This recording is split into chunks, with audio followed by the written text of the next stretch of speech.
Magandang araw sa inyong lahat. Welcome to Roxy's Pinoy Stories. Ma'am, kahit maganda ka pa rin kapag umiiyak, ayoko pa rin naman makita kang ganyan.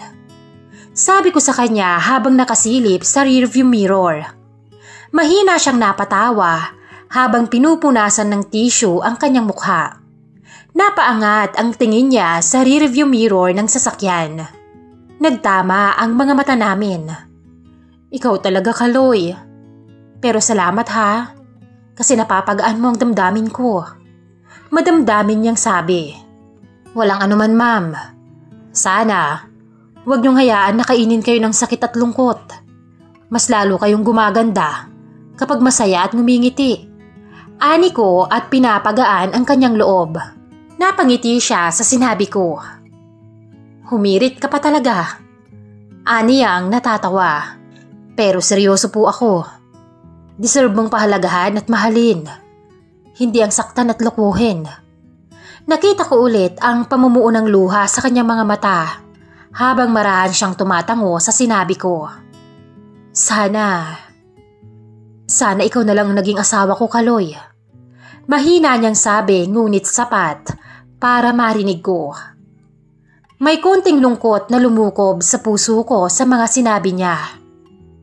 Sana nga, ako na lang. Naranasan niyo na ba yon? Ang magmahal ng isang taong hindi dapat mahalin. Ang hilinging mapa sa inyo ang isang taong mayroon ng nagmamay-ari. Yun bang nakikita mo kung paano siyang nasasaktan at tinatrato? Kaya't hinihiling mong sana, ikaw na lang ang kasama niya at nang matrato mo siya ng tama. Ganun ang nangyari sa akin, ilang taon na rin ang nakalipas. Nakilala ko siya at sa hindi inaasahan ay nahulog ako sa kanya. Ngunit may mga tao talagang makakatagpo mo lang, Miss Roxy. Ngunit hindi nakatadhana para sa'yo.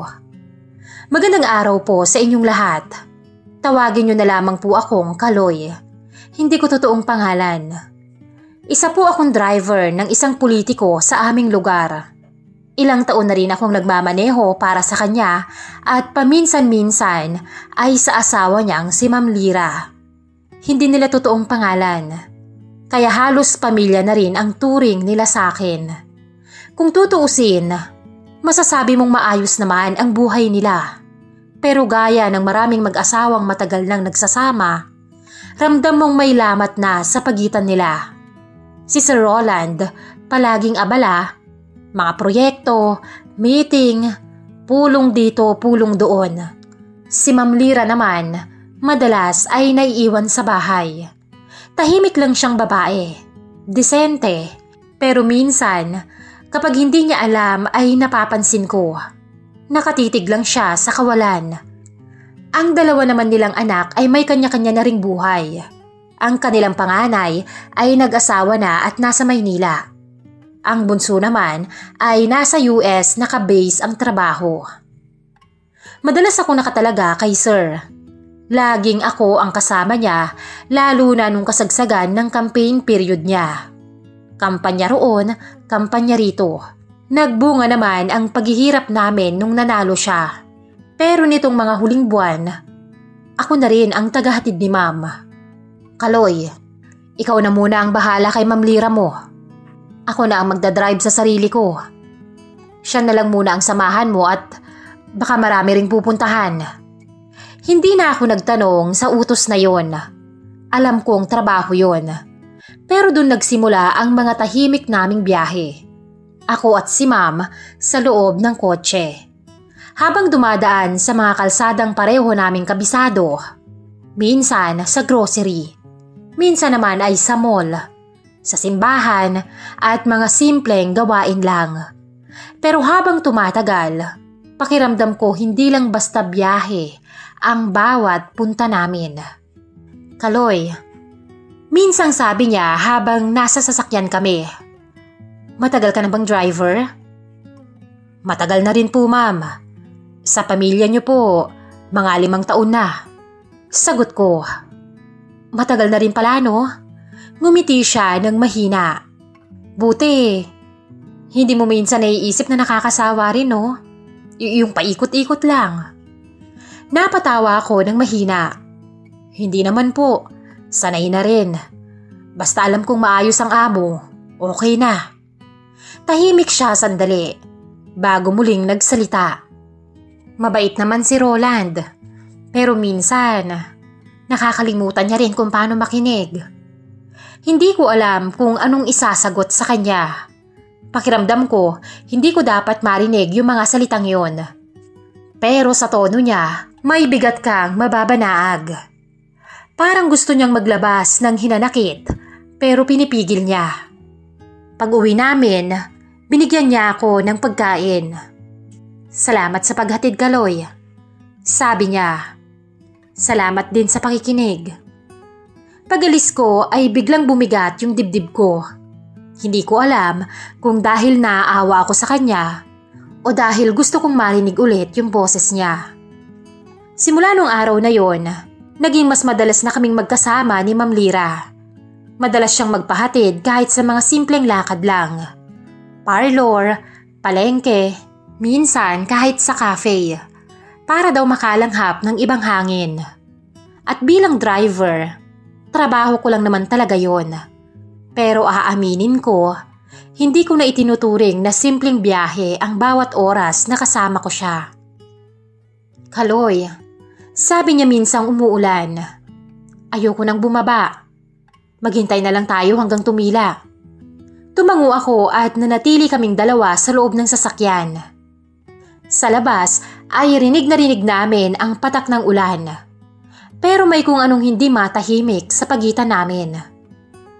Naalala ko dati, bigla niyang sabi, tuwing umuulang ganito, niyayaya ko ni Roland na magkape sa veranda. Ngayon, kung hindi meeting, tulog. Wala na yata sa kanya yung mga ganitong maliliit na bagay. Hindi ako nakasagot sa mga sinabi niya. Ang totoo, Miss Roxy, ayokong marinig yung tono ng lungkot sa boses niya. Kasi sa paraang hindi ko maintindihan, gusto ko ako na lang yung magparamdam sa kanya ng mga simpleng bagay na hinahanap niya. Pag-uwi namin, tinanong niya ako bigla, may pamilya ka ba, Kaloy? Napatawa ako. Meron po sana, ma'am. Kaso, hindi rin nagtagal. Umuwi sa probinsya yung kinakasama ko. Ayun, hindi na bumalik sa akin. Napatigil siya. Kaya pala, ang tahimik mo ring tao. Hindi rin pala madali ang mga pinagdaanan mo. Ngumiti lang ako ng pilit sa kanya. Siguro po. Sanay na lang din ako mag-isa, ma'am. Sa puntong yon, nagtagpo kami sa parehong uri ng kalungkutan. Yung hindi mo sinasadyang hanapin, pero naroon na. Kinabukasan, nagpasundo siya kahit walang lakad.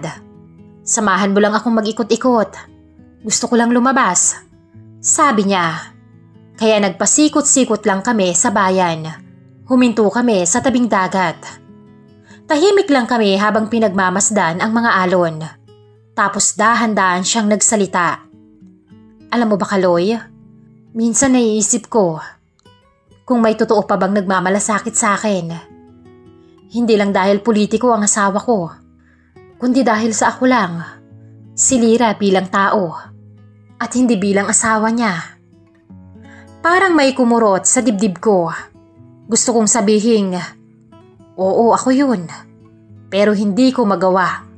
Hindi ko alam kung ano yung masama. Ang maramdaman yon o ang gustong sagutin ang tanong niya. Pag-uwi namin, iba na yung mga tinginan namin. Hindi malisyoso, pero may kung anong pagkakaintindihan na bawal banggitin. Nang gabing yon, tinanong ko ang sarili ko habang nakahiga. Hanggang saan nga ba ang limitasyon ng malasakit? At kailan nagiging kasalanan ang kabaitan? Kinabukasan, hindi ko alam kung bakit ramdam kong may mali nung araw na yon. Maaga pa lang ay tahimik na si Ma'am Lyra sa biyahe namin.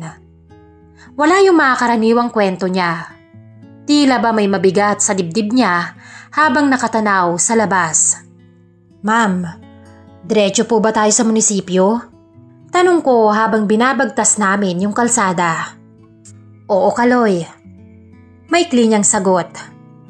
May kailangan akong i-report sa sir mo. Hintayin mo na lang ako dito. Sandali lang to. Sabi niya pagdating namin sa munisipyo. Kaya naghintay ako sa loob ng sasakyan.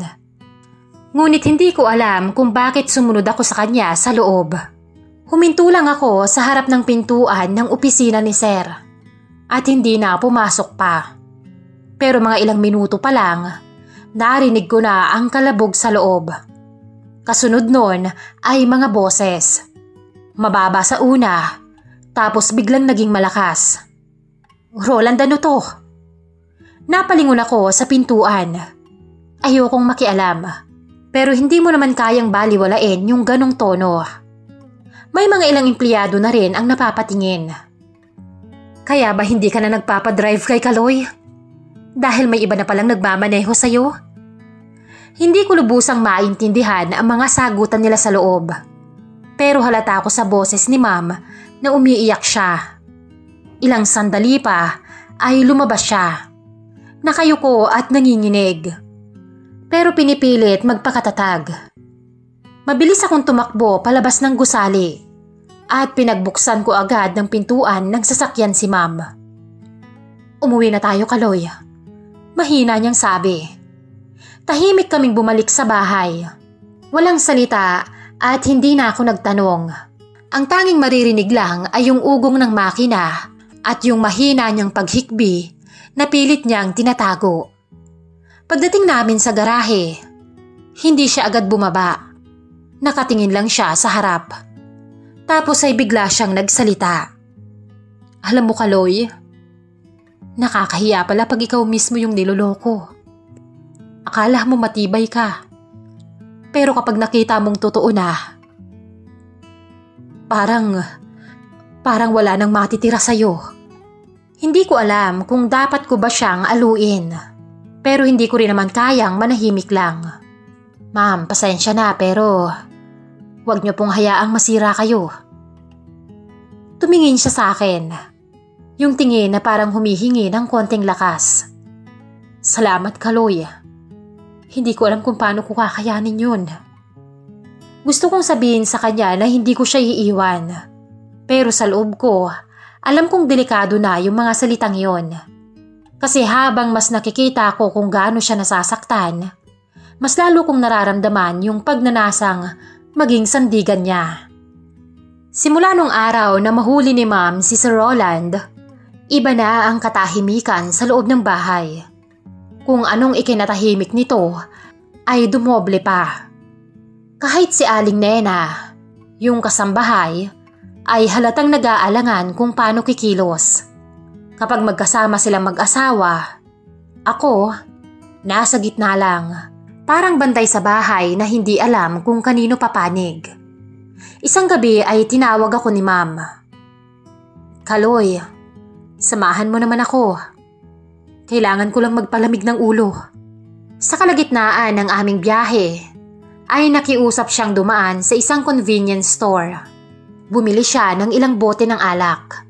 Matapos ay dinala ko siya sa paborito niyang spot. Yung tabing dagat kung saan madalas kaming tumigil dati. Tahimik lang siya habang nakatingin sa malayo. Ilang sandali pa ay bigla siyang nagsalita. Alam mo, Kaloy, sabi niya, hindi ko alam kung anong mali ko. Ginawa ko naman ang lahat. Pero bakit parang ako pa rin yung talo? Walang alinlangan niyang tinungga ang isang bote. Pinagmasdan ko siya sandali. Sa ilaw ng poste, kita kong namumugto ang mga mata niya. Pero kahit ganun, maganda pa rin siya. Yung tipong kahit pagod, may dignidad pa rin natitira. Doon ko naramdaman yung kakaibang kirot sa dibdib. Halo ng awa, paghanga, at isang bagay na hindi ko dapat maramdaman. Ma'am, baka malasing po kayo. Sabi ko sa kanya nang tuloy-tuloy ang pagtungga niya. Tiningnan niya ako at natatawang sinabi, Ano ka ba, Kaloy? Minsan nga lang heto. Tulungan mo ko nang hindi ako malasing. Napakamot ako ng batok at inabot ang isang bote. Tahimik kaming umiinom habang nakamasid sa alon na humahampas sa tabing dagat. Hanggang sa 2 bote na ang kanyang nauubos. At ako naman ay nangangalahati pa lamang sa unang bote. Iniisip ko rin kasi na magmamaneho pa ako ng sasakyan. Kaloy, dahan-dahan niyang sabi. Salamat ha. Sa lahat. Hindi mo alam kung gaano kahalaga yung presensya mo ngayon. Ngumiti ako sa kanya. Trabaho ko po yan, ma'am. Tumingin siya. Diretso sa mga mata ko. Hindi lang trabaho yan. Malaki ang naitutulong mo sa akin. Hindi ko na alam kung ano ang susunod na sasabihin. Ang totoo, gusto kong sabihin na tama siya. Gusto kong aminin na bawat tingin niya ay may epekto sa akin. Ma'am, sabi ko nang halos pabulong. Baka oras na po para bumalik na tayo. Tumango siya. Inalalayan ko siyang makatayo at makapasok sa sasakyan. Ngunit nang isuot ko sa kanya ang seatbelt, ay bigla niyang hinatak ang mukha ko. Sobrang naglapit ang mga mukha namin sa ginawa niya. Nanlaki ang mga mata ko nang idampi niya ang kanyang mga labi sa akin. Mabilis lang ngunit ramdam na ramdam ko kung gaano kalambot ang mga labi niya. I want you, Kaloy. Paanas niyang sabi na ikinagulat ko. Hawak niya pa rin ang magkabila kong pisngi. Ma'am, lasing lang po kayo. Sabi ko na parang nahihirapan. No. Alam ko ang gusto ko, Kaloy. Pagkatapos niyang sabihin yon ay muli niyang idinampi ang kanyang mga labi. Ngunit sa ikalawang pagkakataon ay naging mabilis na, marahas at agresibo. Hindi ako gumante. Ayokong i-take advantage ang kalasingan niya habang ako ay nasa maayos pa na pag-iisip. Ayokong sisihin niya ako kapag nawala na ang tama ng alak. Ngunit tinitigan niya ako ng diretsyo sa aking mga mata. Ang mga mata niya ay namumungay. Hindi sa alak, kundi sa pagnanasa. At ang sumunod niyang sinabi, ang nagpawala sa akin sa wisyo. Please, Kaloy, huwag mo kong tanggihan. Kailangan kita. Mabilis ko siyang isinandal sa backseat at siniil ng halik. Hinatak ko ang batok niya upang mas palalimin pa yon. Hanggang sa napahiga na siya sa backseat. At maingat na pumaibabaw sa kanya. Ang mga saplot namin ay nasa sahig na ng sasakyan. At kahit malakas ang aircon sa loob, ay pawis na pawis pa rin kaming dalawa. Ang tanging meron na lamang kami ay ang nag-uumapaw na kagustuhan ng aming mga katawan. Napuno ang loob ng sasakyan ng mga daing naming pareho. Kinabukasan, mali ang akala kong may magbabago sa pagitan namin. Dahil sa unang pagkakataon na nagtagpo ang aming mga mata, ay tila alam na naming pareho kung ano ang aming gusto. Minsan, kapag nagpupunta si Sir sa munisipyo, natatagpuan na lamang namin ang aming mga sarili sa loob ng kanilang silid. Habang basang-basa ng pawis at hinihingal pareho. May mga pagkakataon ding magkukunwari si Ma'am na magpapasama sa kung saan. Ngunit ang totoo ay gumagawa lang siya ng pagkakataon na muling mailabas ang init naming pareho. Ang araw na walang nangyari sa pagitan namin. Alam naming parehong mali. Ngunit hindi namin alam kung paano ititigil. Sa tuwing dumadampi ang mga kamay ko sa katawan niya, ay para akong nalalasing. At sa tuwing dumidiin ang kanyang kuko sa likuran ko, ay mas lalong ayaw ko pang tumigil. Para kaming dalawang nakapreso at nahanap lamang ang kalayaan sa bisig ng isa't isa. Kung kaya't ayaw namin yung pakawalan. Ngunit may mga araw talaga na kahit gaano mo gustong itago ang isang bagay, kusa itong lumalabas. At gaya ng inaasahan, hindi rin nagtagal bago nakaramdam ng hinala si Sir Roland. Noong una, simpleng pagbabago lang. Mas maagang umuuwi, mas madalas tumatawag. Pero ramdam ko yung mga tingin niya. Yung mga tanong na kahit hindi sinasabi, lumalabas sa bawat kilos. Isang gabi, narinig ko ang malakas na sigawan mula sa loob ng bahay. Hindi ko man maintindihan lahat ng salita, pero sapat na yung mga pirasong naririnig ko. May ibang lalaki ka na ba, Lyra? Kung meron man, kasalanan mo yun. Hindi ba't ikaw rin naman ang unang kumalabit ng kung sinong babae riyan? Bumilis ang tibok ng puso ko nang marinig ko ang sunod-sunod na pagkabasag ng mga bagay. Nagkaroon pa sila ng ilang palitan ng sigawan. Pero matapos yun, tahimik ang buong bahay.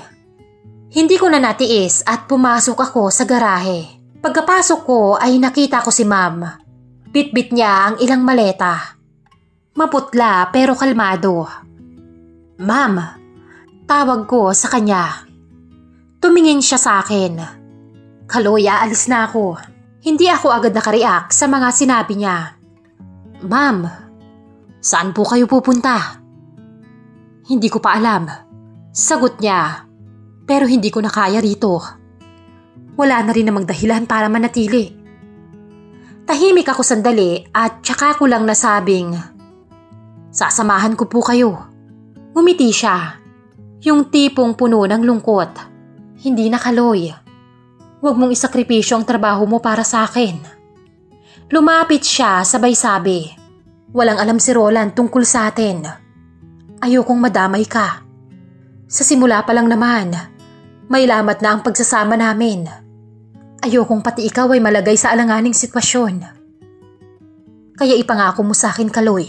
Hindi mo iiwan ang trabaho mo rito dahil lang sa akin. At ayokong ikaw pa ang masisi. Hindi ko alam kung paano ko sasagot. Gusto kong sabihin na kaya ko siyang sundan kahit saan. Pero alam kong hindi yun tama. Kaya't ang nagawa ko na lamang ay ang tumango. Niyakap niya ako ng saglit. Mabilis at marahan. Pero ramdam mo yung higpit. Pagkatapos noon ay umalis siya ng walang lingon. Mula noon, Miss Roxy, hindi ko na siya muling nakita. May mga sabi-sabi na umalis ito papuntang ibang bansa. Si Sir Roland, nagpatuloy sa politika. Pero hindi na rin bumalik ang dati niyang sigla. Ako naman ay nanatili. Nagpatuloy sa pagmamaneho. Araw-araw ay dumadaan sa parehong kalsadang minsang naging saksi sa tahimik naming kasalanan. At sa tuwing dadaanan ko yung tabing dagat, kung saan kami madalas huminto noon, kung saan nagsimula ang lahat, napapaisip ako, Miss Roxy, kung may mga tao bang sadyang dadaan lang sa buhay mo para ipaalala kung gaano kasakit magmahal sa maling pagkakataon. Hindi ko alam kung nasaan na si Ma'am ngayon, pero minsan, sa gitna ng katahimikan, parang naririnig ko pa rin yung boses niya sa isip ko. Mahina pero malinaw. At sa tuwing naiisip ko yon, napapangiti ako. At kung may natutunan man ako, Miss Roxy, siguro ito yon. Hindi lahat ng pagmamahal kailangang ipaglaban. Minsan, ang pinakamatinong paraan ng pagmamahal ay yung marunong kang umatras bago ka tuluyang lamunin ng pagkakamali. Hanggang dito na lamang po at maraming salamat sa inyong pakikinig. Lubos na gumagalang, Kaloy.